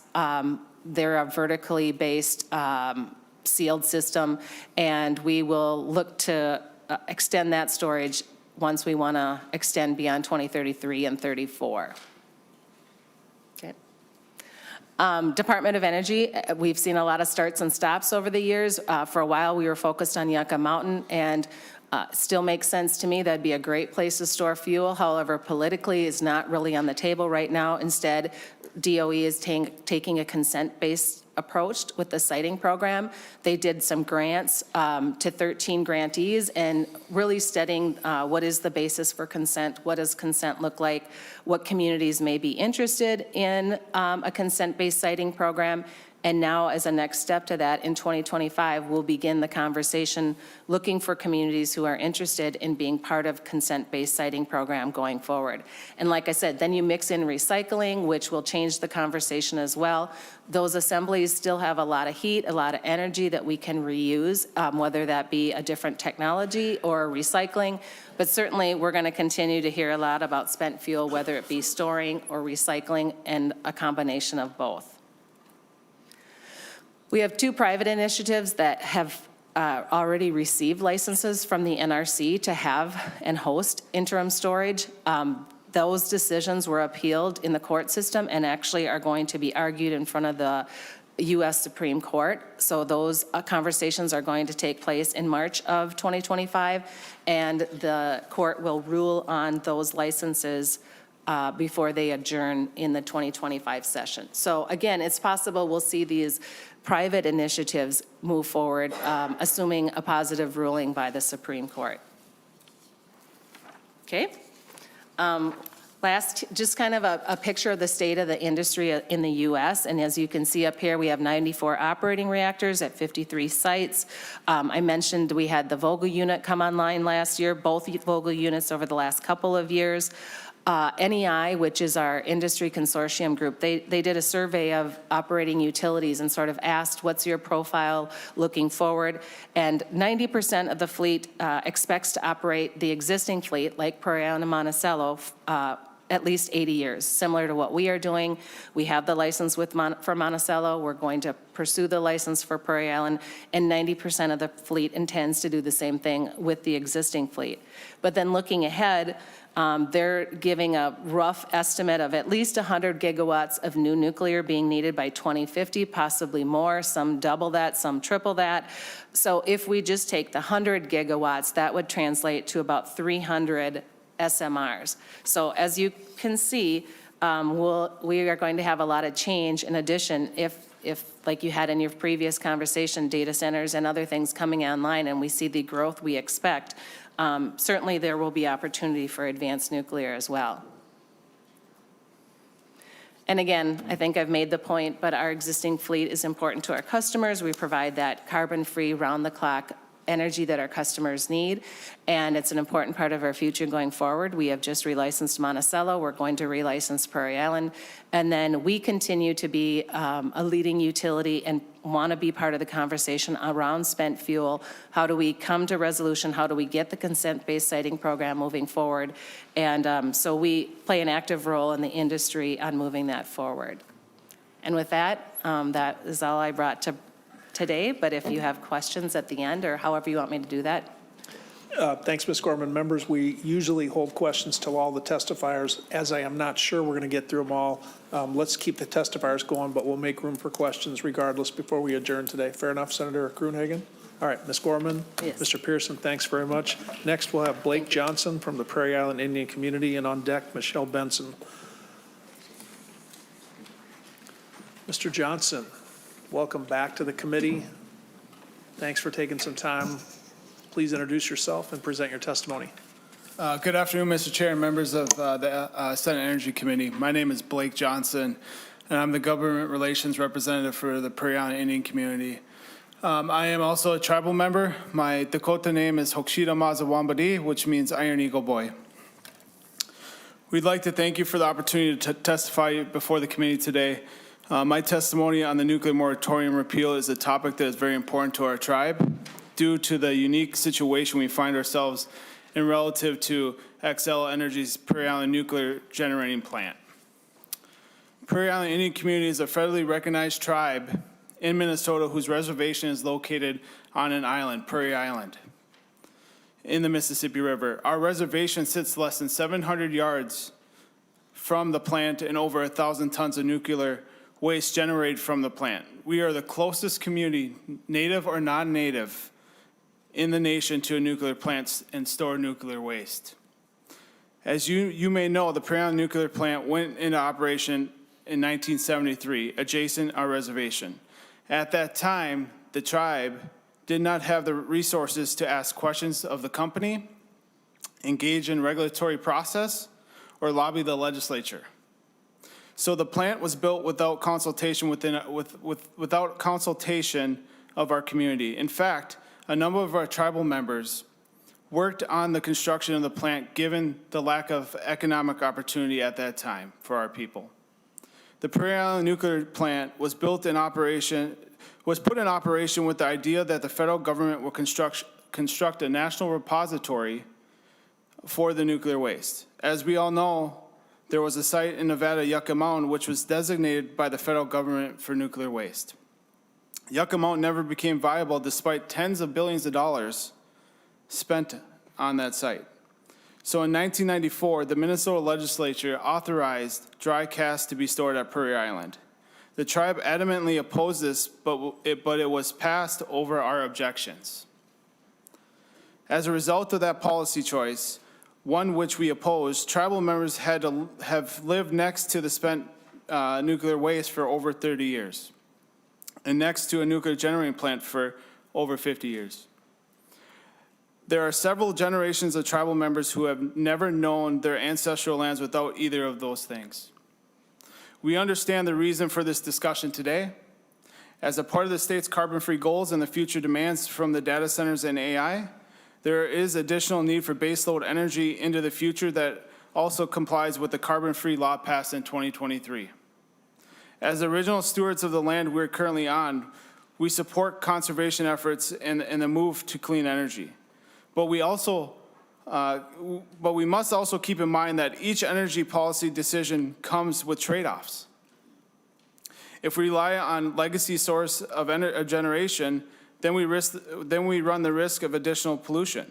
If we rely solely on alternative technologies, there's a risk of reliability.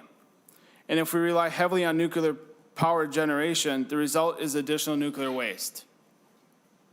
Each of these decisions affect the general public and the communities in which generation is placed. Unfortunately, Prairie Island has had a front row seat to the nation's failed nuclear storage policy. We don't know when or if waste will ever be moved. If it is moved to a repository at some point, then the waste must be safely stored for thousands of years. The 1994 legislature wrestled with these trade-offs as well. The 1994 law authorizes cast also put in nuclear moratorium. The 1994 law authorizing cast also put the nuclear moratorium in place.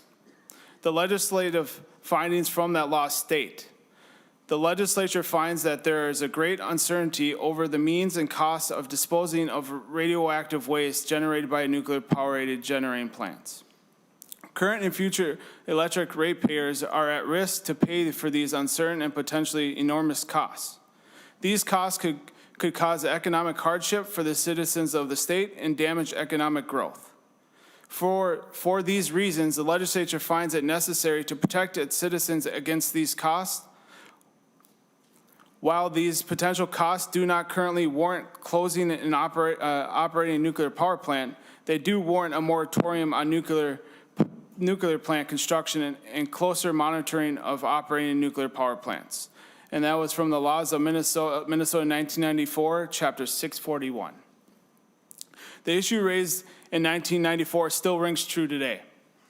The trade-offs of the generation of additional nuclear waste relative to the risk to our community and the broader public should be carefully considered. With this in mind, Prairie Island has historically been opposed to lifting the nuclear moratorium without a viable solution for the waste, and that is where we sit today.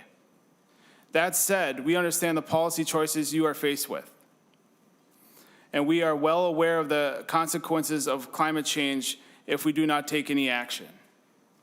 Consistent with our past practice, our tribe is always willing to engage in discussion in how to move Minnesota forward in energy conservation. In order to do that, however, Prairie Island needs time to engage with its community on these issues. We look forward to continued discussion with the advocates and the stakeholders on these issues going forward. And I would also like to end with, we look forward to meeting individually with each member of this committee to have more deeper discussion about our tribe and the relationship we've had with nuclear power. Thank you, Mr. Chair. Thank you, Mr. Johnson. You have the pledge of this chair that that engagement will take place.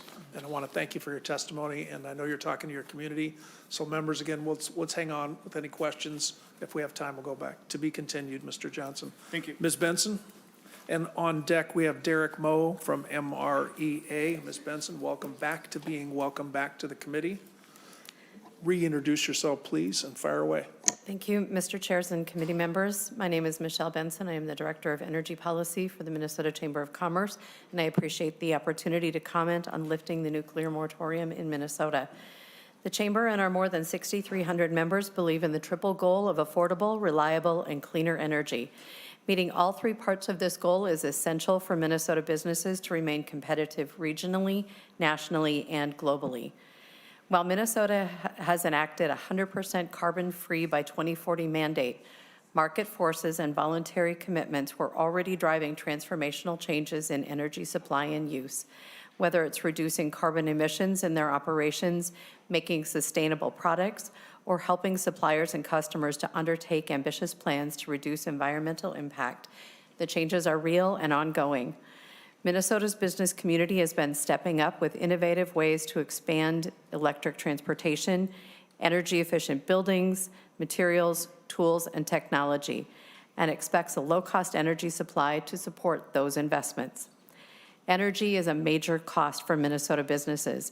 In the past 2 decades, commercial and industrial electric affordability has suffered. Minnesota's electric rates were once an attractive feature for business expansion or relocation, with our costs below the national average. But now they are 17th highest for commercial and 14th highest for industrial. The reliability of energy is also critical to Minnesota's economy. Outages pose enormous safety risks to Minnesotans and create operational disruptions with significant economic impacts. Minnesotans expect to turn their lights on 24/7. Lifting the nuclear moratorium opens the door to 24/7 electricity with zero carbon output. Innovation is accelerating, as we heard earlier today, and Minnesota should welcome the next wave of innovation. We've long been a center for innovative policies, and we will continue to do so, but it's going to take energy to make that happen. All of the computing power that's required to meet the needs of data centers, advanced manufacturing, and the other energy uses will require stable, available, and affordable electricity. I applaud the committee for taking the time to see the essential link between economic acceleration, innovation, data center expansion, and the need for stable energy resources. This thoughtful approach will serve the people of Minnesota well. Thank you for the opportunity to add the voice of more than 6,300 businesses of all sizes from your districts and across the state. Thank you, Mr. Chairs. Thank you, Ms. Benson. Mr. Moe, and then on deck, Rachel Stuckey from Minnesota Conservative Energy Forum. Mr. Moe, welcome back to the committee. Nice to see you. If you could introduce yourself, please, and present your testimony. Thank you, Chair Friends and Chair Matthews. I am Derek Moe, the CEO of the Minnesota Rural Electric Association, representing the state's 50 rural electric cooperatives, serving about 85% of the landmass of the state and about a third of the population. I appreciate the committee's early focus on this important topic during this legislative session. The rural electric cooperatives believe that now is the time to lift the 30-year-old moratorium on building new sources of nuclear energy to serve the needs of Minnesota. Nuclear energy is accounting for about half of all energy that's created carbon-free in Minnesota today, but that percentage will surely diminish without this kind of action. You heard about data centers. You also have EVs and a widespread recognition that further electrification of the economy is necessary today in order to continue to function well as a society and meet increasing carbon-free standards. The nonpartisan organizations that look over the reliability of the power grid are already warning that we lack sufficient long-term resources in order to ensure that reliability is maintained in all weather conditions. It is inappropriate, therefore, to have a moratorium on the only carbon-free option for electricity generation that can operate under all weather conditions. There will continue, of course, to be big increases in wind and solar generation as we move forward, but the belief that we can reliably operate the power system based solely on wind and solar supplemented by some energy storage is dangerous.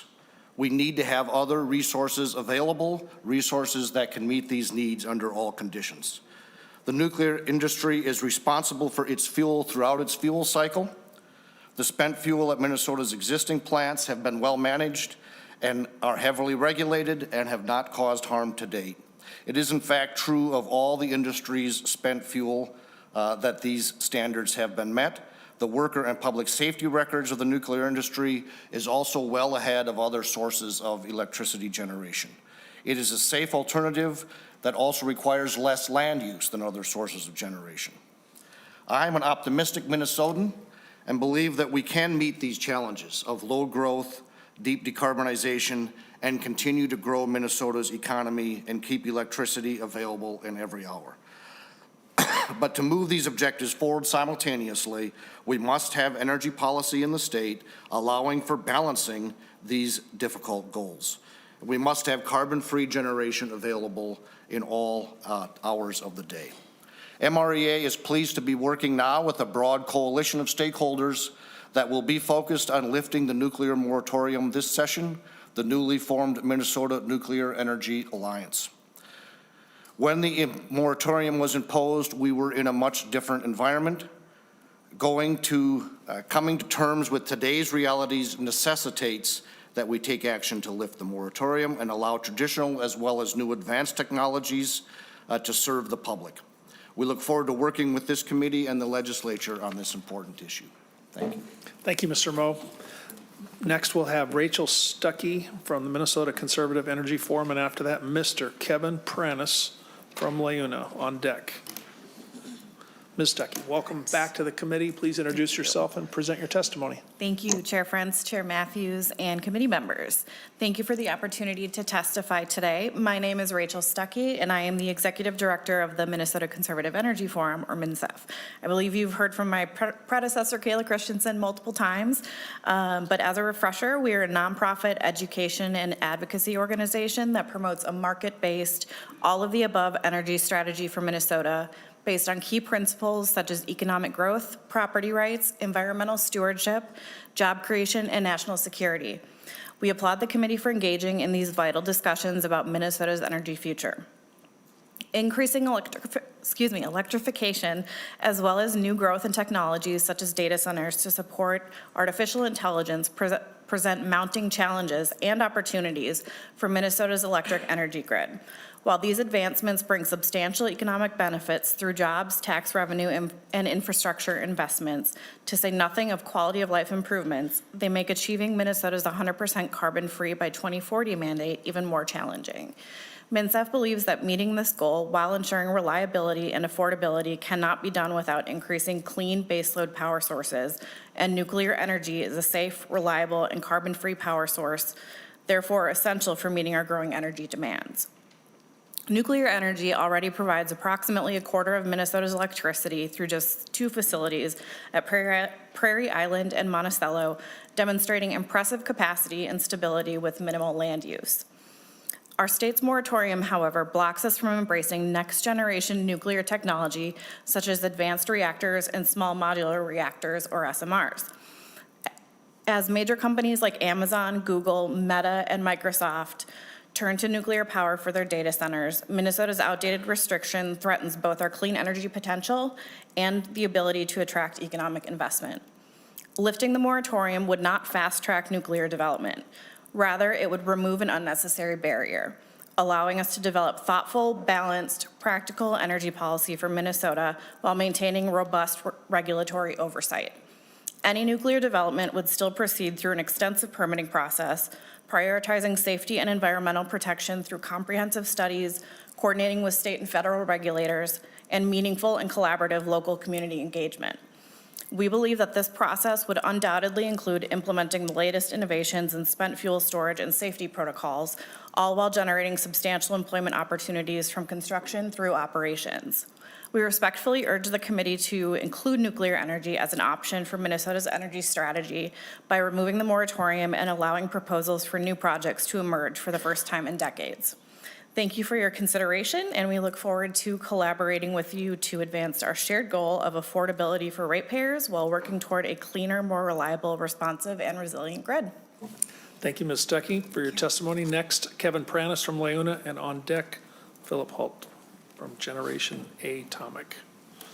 Mr. Pranis, please introduce yourself and present your testimony. Thank you, Chair Friends, committee members. Kevin Pranis on behalf of Leuna, Minnesota, North Dakota. As I think most of you know, we represent 14,000 men and women across Minnesota, North Dakota, who build and maintain building, civil, and energy infrastructure alongside fellow trades. Our members help to build and maintain the Monticello and Prairie Island nuclear plants, which provide reliable carbon-free energy to the state, as you've heard.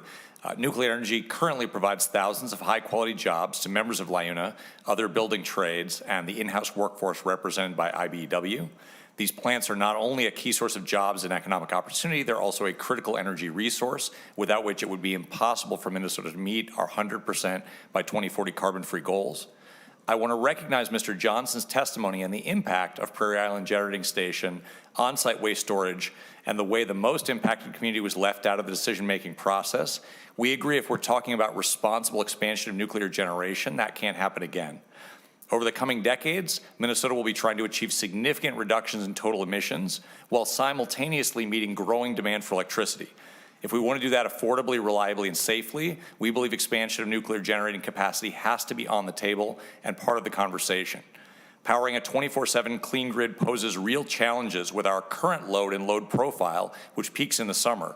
But the challenge will grow substantially, and it'll grow whether or not Minnesota hosts any new data centers. We expect to see a growing share of energy demand for building heat and transportation being met by the electric system. We also expect the load profile to change from a summer peak late in a hot summer day when we're air conditioning to a winter peak at the coldest part of the coldest winter nights when we're charging our electric vehicles and simultaneously running heat pumps or even electric resistance to heat buildings. Solar is a great resource, but it's a lot better resource in the summer than winter, and it's not much use at night. Wind can be decent in the winter and nighttime, but there's no guarantee. It's weather dependent, and we need a system that meets peak demand at times when we're getting no solar and little or no wind energy. There's a couple different options for doing that. Hydro is certainly a proven solution, but we're not building a lot of new large hydro right now. I think that's a limited resource, and there's large-scale nuclear that exists today. And then there's 3 emerging technologies that are possible in Minnesota: battery storage, carbon capture from coal or gas-fired plants, zero and net zero fuels like green hydrogen, green ammonia, and renewable natural gas, and then potentially small modular reactors. Every one of these options has costs and limitations and potential impacts, and I don't think there's any expert in the world who can tell you which of these technologies in 20 years will be more cost effective, more safe, more viable, and that's why it's important to keep all of those tools in the toolbox. We're seeing progress. We need all those tools. If you would ask me, and I looked at this years ago, everyone said concentrated solar was the future, and then suddenly solar PV pretty much wiped out concentrated solar, right? If anyone who made a big bet on concentrated solar often lost their money, in this case, we have to make sure we've diversified our options to get to the solution we want. Thank you, Mr. Prentice. Well done, as always. We now have Mr. Holt. That's the end of our testifiers. Mr. Holt, if you'll come forward, then members, we'll go to questions, hoping to wrap up at 2:30. That sound reasonable, Senator Matthews? Okay. So you've got 10 minutes, less this testimony, and that's your questions. Mr. Holt, welcome to the committee. Please introduce yourself and present your testimony of between 3 and 4 minutes. Thank you, co-chairs Frentz and Matthews and other members of the committee. My name is Philip Holt. I am here with Generation Atomic. Generation Atomic is a nonprofit, nonpartisan, volunteer-based advocacy group whose members recognize the importance role that civilian nuclear power plays in our current energy systems and the role it can play in addressing both our present and future challenges. For nearly a decade, our volunteers, fellows, our staff have participated and facilitated in conversations about nuclear power at the international, federal, subnational, community, and tribal levels. Previous speakers have already spoken about the importance of reliable, affordable, and clean power to our economy and our citizens. They have reminded us that the equity and justice challenges before us must also be considered. In doing so, they have outlined the classic energy trilemma that faces policymakers across the world as well as Minnesota lawmakers. It is a three-legged stool of security, sustainability, and affordability. In the name of time, I will pass quickly and only briefly mention that the ability of nuclear power, ability to reach high uptime times and maintain fuel on site and operate on demand and continue operations in the worst weather, make it a robust and reliable anchor on any power grid. Nuclear power can be environmentally and socially responsible. Power generated from our existing reactor fleet has the smallest amount of a land footprint, lowest material inputs, even when including mining and fuel manufacturing. The megawatts generated by nuclear power have among the lowest embedded carbon. Of course, any conversation about nuclear power must include conversations about waste, or spent fuel as some may prefer. While all energy extracting technologies carry a waste stream, nuclear power is unique in that the long-term stewardship of the spent fuel from civilian operations has always been carefully considered. For certain, there have been obvious and ongoing failures in that implementation of these plans, not the least of which is the unfulfilled obligations under the Federal Nuclear Waste Policy Act, which has caused real harm by leaving spent fuel in unconsenting communities, which were previously promised it would be removed. A story that has clearly a very special impact here in Minnesota, as we have all eloquently heard today. While there have been numerous fluctuations in government policy, social license, and assessment of the radiological risks, it is worth noting that the waste has been safely contained to date, which leaves us the opportunity to resolve this issue, not something that can be said of all waste from all sectors.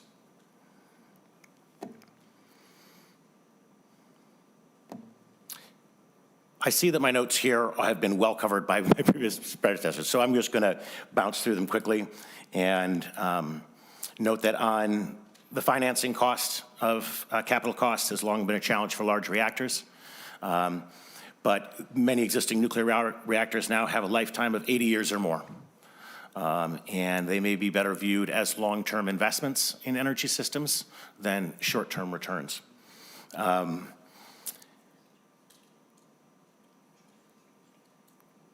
Not all new energy jobs are created equal. The jobs in the nuclear sector are among the highest paid, the most resilient to economic changes, and generational in length. While historically Generation Atomic's efforts have been focused on national, global efforts in other states, out of state, Generation Atomic is now focused and looking forward to engaging conversations about the current role and future opportunities of nuclear here in Minnesota. Thank you very much, Mr. Hope. That ends our list of testifiers. Members, we promised questions. I have Senator Gruenhagen at the top of that list. Okay. Senator Gruenhagen. Thank you, Mr. Chair. Yeah, Pam Gorman. Ms. Gorman would come forward. Ms. Gorman, will you come forward? Yes. Senator. Oh, thank you. Yeah, thanks. You know, you talked about the spent fuel rods. Now, I'm a layperson. Right. But I do read a lot, okay? And my understanding is that the spent fuel rods can now be recycled up to 85 to 90%. Is that correct? Under the current technology? Ms. Gorman. Senator, Chair, Co-Chair, thank you for having me.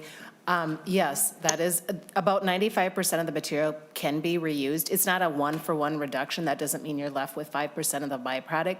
It does reduce the volume, but again, you're still left with something that would need long-term storage. That's why I talk about recycling and storage going together as we look at sort of our country's future and what we're going to do with the spent fuel. But yes, there's a tremendous amount of energy left in those spent fuel assemblies that could be reused or recycled into a product, either into existing reactors or future reactors. Senator Gruenhagen. Well, thank you, Mr. Chair. Yeah, see, according to what I've read, what laws nationally or in our state are prohibiting the recycling of spent fuel instead of just stored? Okay. Right. Good question, Senator. So there was a ban on reprocessing back in the Carter administration that was since lifted. So there's not a national ban on the idea of reprocessing, and we know that other countries do it. I've observed the reprocessing in France, for example. For part of it is the economics don't drive us yet to recycling because, you know, we enjoy relatively low fuel costs. So the storage of spent fuel versus recycling it can be more expensive, but those costs are coming down too. Again, like I said, there's a lot happening in the recycling space as we learn not only from other countries, but technology here as we are developing new reactors that can use the assemblies themselves. So there's nothing, you know, from a policy perspective that is stopping us from recycling. I think once the economics drive us there, or we decide as a country that's maybe the direction we want to take, because right now the law of the land is the Nuclear Waste Policy Act, which includes storage of the spent fuel in the form it exists. But that's not to say we couldn't reprocess in the future. And I think, again, a lot of industry conversations around what does recycling look like. Senator Gruenhagen. Well, thanks for that response, Ms. Gorman. And, Yes. you know, again, I'm a lay person, but I just think of it, members. Back in the 90s, which was testified by Blake Johnson, which I understand the concern of living next to spent fuel rods, okay? Yes. I don't know if I'd want to live next to them, to tell you the truth. But I think now, today, technology advances faster than our laws or our regulations in some cases. And we are at a point where she just said we're at close to 95%. I've read articles where they believe in the near future it's going to be 100%, okay? And much more fiscally responsible to do it versus leaving them in these spent fuel things. So I think we see a solution on the horizon. I think we need to pursue it, and it wouldn't hurt us to be a leading edge on that, to give baseload electricity, carbon-free, and enough electricity to fund these data centers, which I think could be a benefit to our citizens in terms of electricity costs going forward. By the way, I just got a note about a week ago or 2 weeks from my local rural co-op that my electricity rates are going up. I thought they were going down with the Green New Deal, but they're going up. Thank you, Senator Gruenhagen. I have no one else on the list. Thank you, Ms. Gorman. Members are going to adjourn here in a minute, but Senator Gruenhagen, glad to report that the Benco cooperative that I'm a member of did see its costs go down per kilowatt hour last year, mostly through southwestern Minnesota wind, which came up quite cheaply. So we can do this. We're going to have nuclear, as I understand, when Senator Matthews takes the gavel. So if you had unanswered questions, you can still bring them the next time the committee meets. For those that know now that Glencoe is not excited about having nuclear waste stored there, or at least one of its most prominent residents, if you want to see this move forward, I suggest you get on the phone with Prairie Island and try to work out a solution that everyone can live with. I think there are pathways here, and looking forward to that. And with that, we're going to adjourn. You will next see the gavel in Senator Matthews' hands, unless someone wants to. Mr. Klein pointed out, Senator Matthews, that you might want to preview the next committee hearing. If so, Senator Matthews. Yeah, thank you, Mr. Chair. The announcement will be sent out shortly, but our plan is to put 3 bills on the agenda. Senate File 350, the full moratorium repeal, Senate File 468, the partial moratorium repeal, and then Senate File 426, a hydroelectric capacity bill, and that will be Monday's schedule. I thought this meeting teed up some of that discussion very well, and I look forward to continuing our robust debate among our committee members and with the public testimony. Thank you, Co-Chair Matthews. Looking forward to having you swing the gavel. Last chance, members. With that, we are adjourned. Thank you, ladies and gentlemen.